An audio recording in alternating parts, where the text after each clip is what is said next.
जय जिनेन्द्र। भक्तामर स्तोत्र, उसके अर्थ की ये कक्षाएं अब पूर्णता की ओर बढ़ रही हैं। आज हम दो काव्यों का अर्थ आपको बताने जा रहे हैं, 45 और 46। आचार्य मानतुंग महाराज इन काव्यों में क्या बता रहे हैं? हे भगवान, जो आपका भक्त है उस पर जो 8 प्रकार के भय या संकट कहे जाते हैं वो नहीं आते। तो आज रोग और कारागार के बंधन संबंधी दुख नहीं आते हैं। इस संबंध में दो काव्यों में चर्चा हम आपसे करेंगे। 45वां काव्य उच्चारण देखते हैं। उद्भूत भीषण जलोदर भार भोगना, उद्भूत भीषण जलोदर भार भोगना, शोच्यां दशामुपगताश्च्युत जीविताशाः, शोच्यां दशामुपगताश्च्युत जीविताशाः, त्वत्पाद पंकज रजोमृत दिग्ध देहा, तत्पाद पंकज रजोमृत दिग्ध देहा, मर्त्या भवन्ति मकरध्वज तुल्यरूपाः, मर्त्या भवन्ति मकरध्वज तुल्यरूपाः, उद्भूत भीषण जलोदर भार भोगना, शोच्यां दशामुपगताश्च्युत जीविताः, तत्पाद पंकज रजोमृत दिग्ध देहा, मर्त्या भवन्ति मकरध्वज तुल्यरूपा। कठिन शब्दों के अर्थ पर पहले दृष्टिपात करते हैं। उद्भूत उत्पन्न हुए, उद्भूत। भार भोगना, भार से झुके हुए। उपगतः प्राप्त और मर्त्या मनुष्य। रजोमृत धूल रूपी अमृत से। दिग्ध देहा देह को लिप्त करते हुए। मकरध्वज माने कामदेव के समान। आइए एक एक शब्द को देखते हैं। उद्भूत उत्पन्न हुए, भीषण माने भयंकर, जलोदर आदि रोगों के भार से झुके हुए, भुगते हुए, परेशान।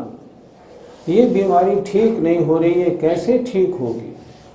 ऐसे भुगता भुगना। फिर देखें, उत्पन्न हुए भयंकर जलोदर आदि रोगों के भार से भुगना, झुके हुए, परेशान, भुगते हुए। ये बीमारी अब ठीक होती नहीं मालूम पड़ती। और सोच्याम सोचनीय, अब इनका क्या होगा, कैसे ठीक होंगे? ऐसे सोच्याम दशाम, सोचनीय दशा को उपगता प्राप्त। और च्युत जीविताशा, जिनके जीने रहने की आशा समाप्त हो गई है। लिख दिया है पेशेंट सीरियस, अब इनका बचना संभव नहीं है। फिर एक बार देखें, कैसा रोग है?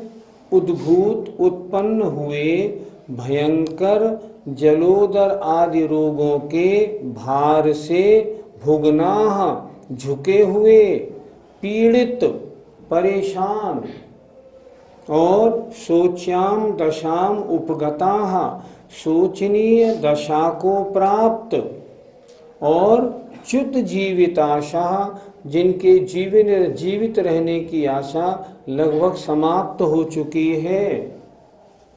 ऐसे मनुष्य भी, त्वत् माने आपके, पाद माने चरण, पंकज माने कमल, रज माने धूल और अमृत माने धूल रूपी अमृत को, आपके चरण कमलों की धूल रूपी अमृत को दिग्ध देहा अपने शरीर से लिप्त करते हुए, शरीर पर लगाते हुए, ऐसे मर्त्या माने मनुष्य, मकरध्वज माने कामदेव के तुल्य माने समान रूप वाले हो जाते हैं। कैसी ही बीमारी हो भगवान, अगर आपके चरणों की धूल रूपी अमृत को अगर वे अपने शरीर पर लगा लें, तब कामदेव के समान सुंदर रूप वाले बन जाते हैं, सारी बीमारियां समाप्त हो जाती हैं। फिर देखें एक बार, उत्पन्न हुए भयंकर जलोदर आदि रोगों के भार से भुगना, भार से झुके हुए परेशान। जलोदर एक रोग का उदाहरण दे दिया है। जलोदर माने जब पेट में पानी हो जाता है और उसका इलाज बहुत मुश्किल होता है।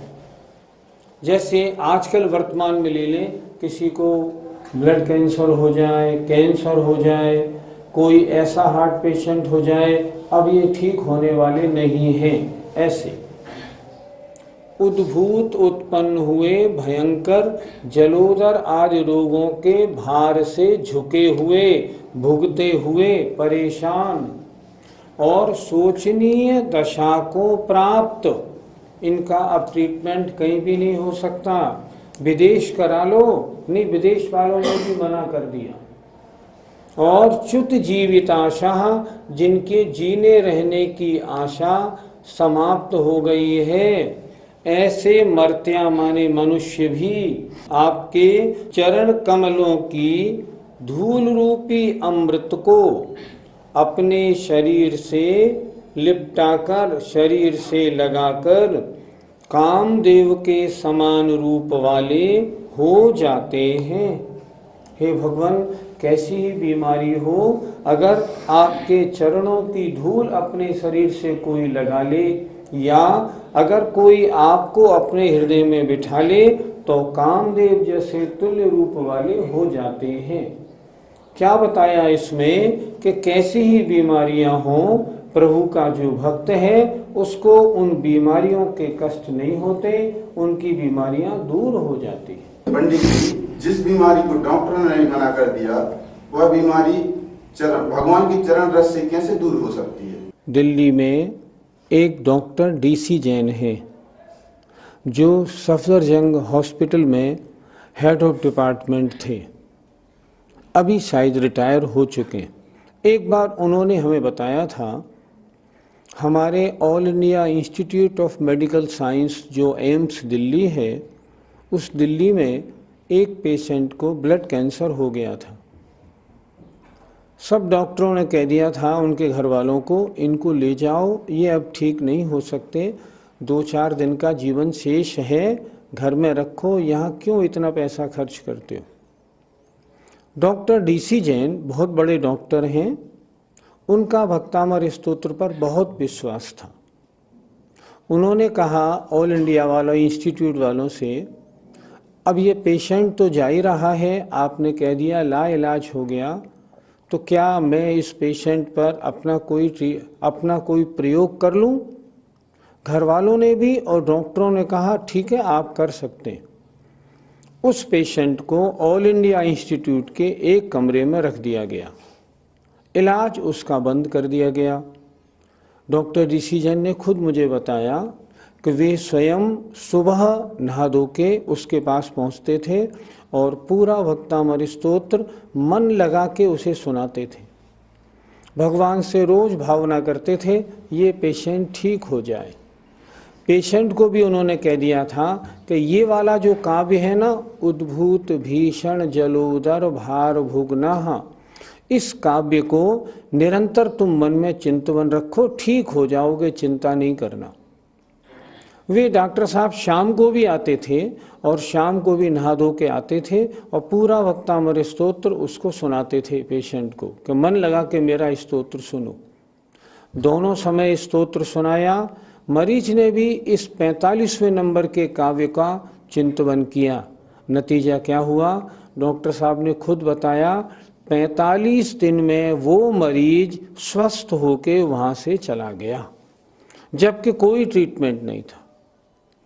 मैं पूछता हूँ, शास्त्रों की बातें तो हम अलग रखें, लेकिन वर्तमान में जब प्रैक्टिकल ये दिखाई पड़ रहा है तो हम इसको कैसे नकार दें? हम तो यही कहेंगे आचार्य मानतुंग महाराज ने जो लिखा है 100% सही है, वास्तविकता है। इसलिए इस काव्य के बारे में कोई संदेह नहीं करना कि डॉक्टरों ने लाइलाज बता दिया तो अब कैसे बीमारी ठीक होंगी, हो ही जाती हैं। क्या बात है, शब्दों में वो शक्ति है, आचार्यों के श्लोकों में वो शक्ति है जो बीमारी क्या कुछ भी संकट हो ठीक हो जाते हैं। जी, क्या जलोदर वाले रोगी ही ठीक होते हैं या अन्य रोगी भी ठीक हो जाते हैं इस काव्य के उच्चारण से? यहाँ जलोदर से तात्पर्य है जलोदर जैसे ऐसे रोग जिनको डॉक्टरों ने लाइलाज कह दिया हो। औरों की बात छोड़ें, मैं अपनी बात आपको सुनाता हूँ। मेरी बाईपास सर्जरी हुई एस्कॉट दिल्ली में। जब दिल्ली में ट्रीटमेंट कराने के लिए मैं भर्ती हुआ और डॉक्टरों ने कहा आपकी बाईपास सर्जरी कल होगी, तो मुझे बहुत डर लग रहा था। मुझे फ़ौरन याद आया कि आचार्य मानतुंग का काव्य नंबर 45 अपने को याद करना है। पहले दिन 24 घंटे मुझे धुन लग गई, यहाँ तक कि मैं इस काव्य को पढ़ते पढ़ते सो गया। प्रातःकाल जिस दिन मेरा ऑपरेशन था उस दिन भी उठा तो यही काव्य सुबह से मैंने उच्चारण में रखा। आपसे सच कह रहा हूँ, इस काव्य का पहला प्रताप तो ये हुआ कि उस रात्रि को, जो ऑपरेशन से पहली रात्रि थी, स्वप्न में आचार्य श्री का पूरा संघ आया। आचार्य श्री बगल में पीछे लगाए हुए थे और सब चले आ रहे थे। मैंने सामने से देखा और मैंने उनको नमस्ते किया तो उन्होंने कहा घबराना नहीं, हम तुम्हारे साथ हैं। इतना कहना था तो क्या हुआ, हिम्मत बन गई। मैं तो समझता हूँ काव्य का ही प्रताप था जो आचार्य श्री स्वप्न में आए और आचार्य श्री ने आशीर्वाद दिया। क्या हुआ, ऑपरेशन हुआ। ऑपरेशन होने के बाद मैं वहाँ 15-20 दिन हॉस्पिटल में रहा। लेकिन आपको सच बता रहा हूँ, मुझे इतना बड़ा ऑपरेशन होने पे भी कहते हैं 250-300 टाँके लगते हैं, रंच मात्र भी कष्ट नाम की चीज़ ही नहीं हुई। मेरे मुंह से किसी ने ये नहीं सुना कि मैंने कभी हा की हो, कभी नहीं। रंच मात्र भी मुझे दर्द नहीं हुआ। मैं सोचता हूँ पीड़ा का अभाव ये किसका प्रताप है? मैं कहता हूँ इस 45वें नंबर के काव्य का प्रताप है। इस काव्य में बहुत शक्ति है। ये मंत्र है समस्त बीमारियों को दूर करने वाला, पीड़ाओं को दूर करने के लिए ये काव्य अद्भुत है। आपाद कंठ मुरु श्रृंखल वेष्टितांगा,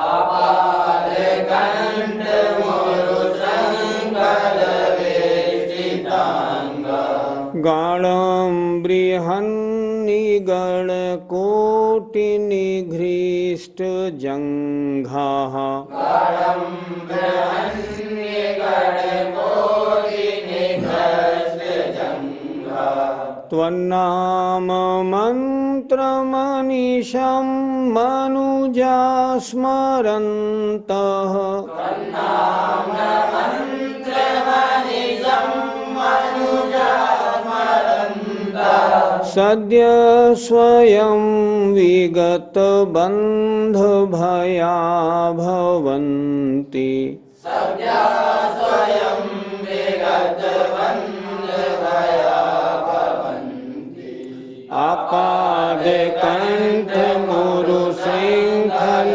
वेष्टितांगा, गाढ़ं बृहन्निगण कोटि निघृष्ट जंघा, मंत्रमनिशं मनुजा स्मरन्तः, सद्य स्वयं विगत बंध भया भवन्ति।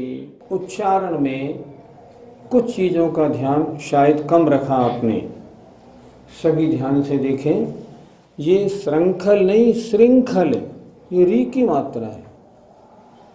ये ब्र नहीं ब्री, ब्रीहन, गाढ़म ब्रीहन, ये निगृष्ट जंगा, जहाँ भी ये आया करे ना इसको री बोला करें, ये रा नहीं है, ये री है। हमेशा ध्यान रखें, सभी लोग, आप भी ध्यान रखें। आइए अब शब्दों के अर्थ पर विचार करते हैं।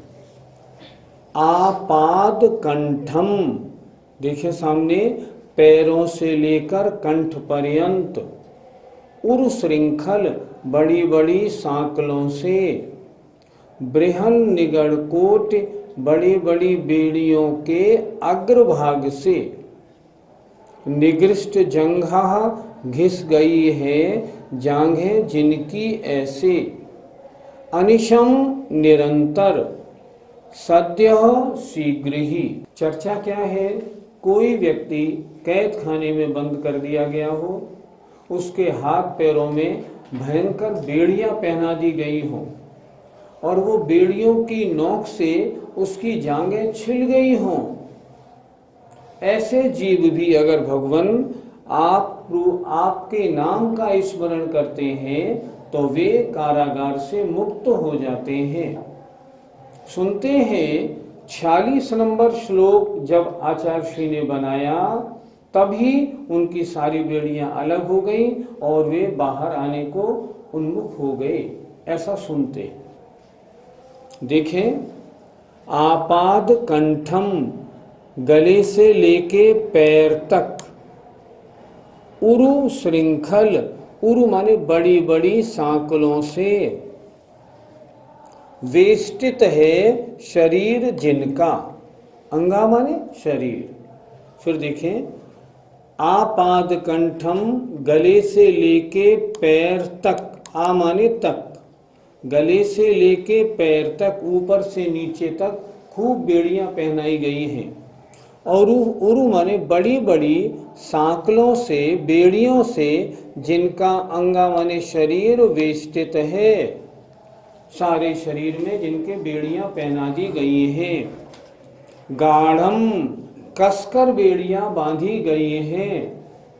और बृहत माने बड़ी बड़ी, निगड़ माने बेड़ियों के, कोटि माने किनारों से, नोकों से, ऐसी नोकों से, जिनकी जंघा माने जांघ है, निगृष्ट, घिस गई है, छिल गई है। फिर एक बार देखें, गाढ़म, कसकर बांधी गई, बड़ी बड़ी बेड़ियों की को नोकों से जिनकी जांघें छिल गई हैं।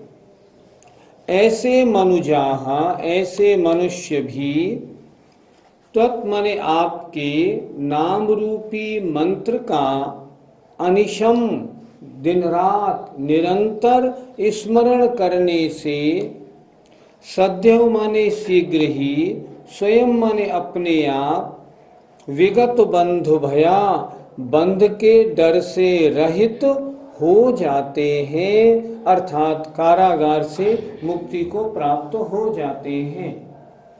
फिर देखें एक बार, कैसा कैदी कैसे हैं? जिनके गले से लेकर पैर तक बड़ी बड़ी सांकलों से जिनका शरीर वेष्टित कर किया हुआ है। आ माने तक, गले से लेके पैर तक बड़ी बड़ी सांकलों से जिनका शरीर वेष्टित है, और कसकर बांधी गई बड़ी बड़ी सांकलों की नोकों से, किनारों से, जिनकी जांघें या शरीर घिस गया, छिल गया है। ऐसे मनुजाहा, ऐसे मनुष्य या कारागार में पड़े हुए ऐसे व्यक्ति भी, तत् माने आपके नाम रूपी मंत्र का अनिशम निरंतर स्मरण करने से, सद्य माने शीघ्र ही, स्वयं माने अपने आप ही, बंध कारागार के भय से, विगत माने रहित हो जाते हैं। हे भगवान, जो आपके नाम रूपी मंत्र का स्मरण करते हैं उन्हें शीघ्र ही कारागार से मुक्ति मिल जाती है। पंडित जी, भगवान के नाम का स्मरण करने से क्या होता है? आचार्य ने तो इस काव्य में इतना कहा है कि अगर कोई भगवान के नाम रूपी मंत्र का निरंतर स्मरण करता है तो उसके ऊपर कारागार संबंधी अगर कोई कष्ट आया है तो वह कष्ट तुरंत दूर हो जाता है। जैसे हम दूर क्यों जाएं, जैसे आचार्य मानतुंग महाराज का हुआ, उनका संकट सिर्फ कहते हैं इसी श्लोक को जो पढ़ा तब दूर हो गया था। इसी तरह शास्त्रों में बहुत से उदाहरण हैं, लेकिन ये मत समझना कि केवल भगवान के नाम के स्मरण से जो बहिरंग कारागार है या जो बेड़ियों का बंधन है वो ही नष्ट होता है। हमारी आत्मा के पास सबसे बड़ा बंधन है कर्म का। घातिया और अघातिया 8 कर्मों के बंधन में हमारी आत्मा अनादिकाल से जकड़ी पड़ी है। अगर इस बंधन से भी छूटना हो तो क्या भगवान का नाम कार्यकारी नहीं होगा? कार्यकारी नहीं, इसके अलावा और कोई मार्ग ही नहीं है। यह भव समुद्र अपार, तारण के निमित्त सुविदिठई, अति दृढ़ परम पावन जथारथ, भक्ति वर नौका सही। क्या कह रहे हैं इसमें? हे भगवान, अपार संसार समुद्र को तारने वाला और कोई नहीं, आपके नाम रूपी नौका है। यहाँ तो प्रसंग में यही कहा गया है कि कारागार का बंधन दूर हो जाए, लेकिन अगर किसी को संसार बंधन भी दूर करना हो तो भगवान के नाम स्मरण के अलावा हमारे पास और कुछ भी नहीं है। देखो, जितने मुनि महाराज होते हैं वे भी नित्य प्रति आचार्य भक्ति, श्रुत भक्ति, अरहंत भक्ति सब करते हैं। तो ये भक्तियाँ क्या हैं? ये भगवान के नाम का स्मरण ही तो है। भगवान के नाम के स्मरण से बंधन अपने आप नष्ट हो जाते हैं। हम दूसरा उदाहरण देखें, जैसे चंदन वाला। चंदन वाला का क्या हुआ? जब भगवान महावीर आहार के लिए निकल रहे थे तब चंदन वाला ने भगवान के नाम का स्मरण किया, उसकी सारी बेड़ियां दूर हो गई, सारा काम उसका ठीक हो गया। फल क्या मिला? फल ये मिला भगवान महावीर का आहार उनके यहाँ हुआ, और आहार होने के बाद पंचाश्चर्य हुए। ये सब किसका प्रताप था? ये सब प्रताप था भगवान के नाम के स्मरण का। भगवान के नाम के स्मरण से सब कुछ होता है। अगर मान लो पौधों को देखो, पहले कल्याण सागर जी महाराज णमोकार बाबा कहलाते थे। जब ग्वालियर में उन्होंने णमोकार मंत्र का विधान कराया तो 40 पौधे लिए, 20 पौधे एग्रीकल्चर यूनिवर्सिटी में, 20 पौधे वहाँ हवन कुंड में वहीं पे पास में रखे जहाँ वो चीज़ चल रही थी, जाप चल रहा था।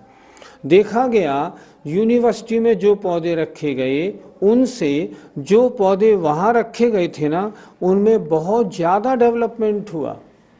तो ये मत समझना कि भगवान के नाम से केवल कारागार का बंधन ही समाप्त होता है।